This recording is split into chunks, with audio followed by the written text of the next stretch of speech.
So, hello friends, my name is Aman and welcome to my YouTube channel Aman Lo Knowledge. So दोस्तों, आप सभी लोगों का एक बार फिर से मेरे YouTube चैनल अमान लो नॉलेज पे स्वागत है। और आज का जो हमारा विषय है, बहुत इंपॉर्टेंट चीज़ मैं आज आपको बताने जा रहा हूँ, लॉस रिलेटेड है। फीमेल्स के लिए काफ़ी इंपॉर्टेंट चीज़ है ये, जिससे कि फीमेल्स अवेयर हों अपने राइट्स के प्रति, उन्हें क्या क्या राइट्स हैं रिलेटेड टू अबॉर्शन से। सो फ्रेंड्स, आज हम इसके बारे में बात करेंगे। सो अगर आप मेरे चैनल पर न्यू हैं तो मेरे चैनल को सब्सक्राइब करना बिल्कुल ना भूलें, अमान लो नॉलेज को बेल आइकन को भी प्रेस करना बिल्कुल ना भूलें, और फुल वीडियो वॉच करें, जिससे कि आप ये चीज़ें समझ पाएँ कि क्लियरली कि चीज़ें होती क्या हैं। मेनली जो भी आपका टॉपिक है उसे आप अच्छे से समझ पाएँ। आइए स्टार्ट करते हैं अपना lecture. So friends, MTP act 1971, जिसे कि हम टर्मिनेशन ऑफ प्रेगनेंसी एक्ट भी कह देते हैं, इसमें बेसिकली है क्या, आपका सबसे पहले आपको ये जानना ज़रूरी है कि ये है क्या। सो इसमें क्या है, अबॉर्शन से चीज़ें जितनी भी रिलेटेड हैं वो इसमें दी गई हैं कि अबॉर्शन का टाइम, बेसिकली टाइम पीरियड जो होता है कि कितने डेज में अबॉर्शन किया जा सकता है और वो लीगल माना जाएगा। हालांकि अबॉर्शन करवाना एक सही कंडीशन में, it is not a legal, it is a crime and it is defined in Indian penal code 1860 section 312, जहाँ पे कि आपको इसकी सज़ा भी दी गई है। अगर आप ऐसी किसी कंडीशन में करवाते हैं जहाँ की अबॉर्शन करवाना लीगल नहीं है, तो यह आपका एक क्राइम है। सो फ्रेंड्स, कहाँ कहाँ लीगल है, जैसे कि लीगलिटी इसमें आ जाती है, अगर कोई किसी भी फीमेल से या गर्ल है, माइनर है, अगर उसके साथ रेप होता है और कोई ऐसे सर्कमस्टेंसेस बन जाते हैं जहाँ पे कि अबॉर्शन करना बहुत ज़रूरी हो जाता है, तो उसमें वो लीगल है। सेकंड कंडीशन क्या आ जाती है इसमें कि कोई महिला मेंटली डिस्टर्ब्ड है या वो उसे रख नहीं सकती। कई बार ऐसे हालात पैदा हो जाते हैं कि जिसमें कि बच्चे को रखना काफ़ी मुश्किल हो जाता है। मेंटली डिस्टर्ब्ड होती है महिला, या कोई फिजिकल उसके अंदर से मेंटली, जो फिजिकल एंड मेंटली हेल्थ उसकी अच्छी नहीं होती, जिस वजह से कि अबॉर्शन का होना ज़रूरी रहता है, तो इसमें लीगल है। लेकिन किसी सही कंडीशन की वजह से, कोई भी बिना लीगलिटी की वजह से अगर आप अननेसेसरी अगर आप अबॉर्शन करवाते हैं तो इट इज़ अ क्राइम। आपको रीज़न देना बहुत ज़रूरी है। रीज़न बेसिकली यही आते हैं, मेन रीज़न, कि कोई भी गर्ल्स के साथ कोई ऐसा हादसा, कोई ऐसा इंसिडेंट हुआ है जिसकी वजह से वो अबॉर्शन करवा रही है, तो वो लीगल है, वरना वो लीगल नहीं है। Abortion it is a crime and it is defined in Indian penal code 312 section में।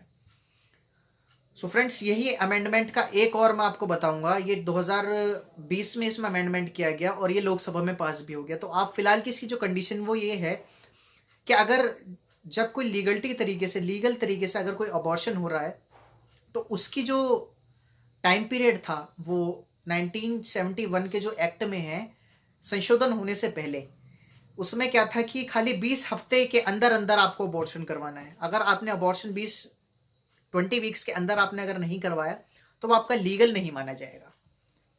लेकिन इससे क्या हो रहा था कि जो ये टाइम पीरियड था 20 वीक्स का, इसमें जो फीमेल की जो कंडीशन होती है वो काफ़ी क्रिटिकल होती है, जिसकी वजह से डेथ रेट काफ़ी इंक्रीज हुआ। जिसे देखते हुए कोर्ट ने डिसीजन लिया, अमेंडमेंट करके एक ऐसा अमेंडमेंट किया गया सरकार की तरफ से, जिसमें ये दिया गया कि 24 हफ्ते होने चाहिए मिनिमम। 24 हफ्ते के अंदर अंदर आप अबॉर्शन करवा सकते हैं। अगर आप लीगली अबॉर्शन करवा रहे हैं तो वो आपका एक लीगल माना जाएगा 24 वीक्स, जिसमें कि फीमेल की कंडीशन सही भी रहेगी, काफ़ी क्रिटिकल भी नहीं होगी, लेकिन अकॉर्डिंग टू 20 वीक्स काफ़ी क्रिटिकल सिचुएशन होती थी वुमेन्स की। सो ये बेसिकली अबॉर्शन के लिए ही MTP एक्ट बनाया गया है। और अबॉर्शन कौन कौन करवा सकता है ये मैंने आपको अभी बताया थोड़ी देर पहले, एक बार फिर रिपीट कर देता हूँ कि अगर किसी महिला की मेंटली डिस्टर्ब्ड है कोई महिला, और वो अगर अबॉर्शन करवाती है, मेंटली हेल्थ, उसकी फिजिकल हेल्थ डॉक्टर एडवाइस देते हैं करवाने के लिए, तो वो अबॉर्शन लीगल है। या कोई ऐसा इंसिडेंट हो जाता है जैसे कि रेप हो गया, या समटाइम्स ऐसा भी हो जाता है कि इलेजिटिमेट चाइल्ड बॉर्न होता है कि पता ही नहीं होता कि फादर कौन है, तो सम ऐसी कुछ कंडीशंस में abortion it is a legal.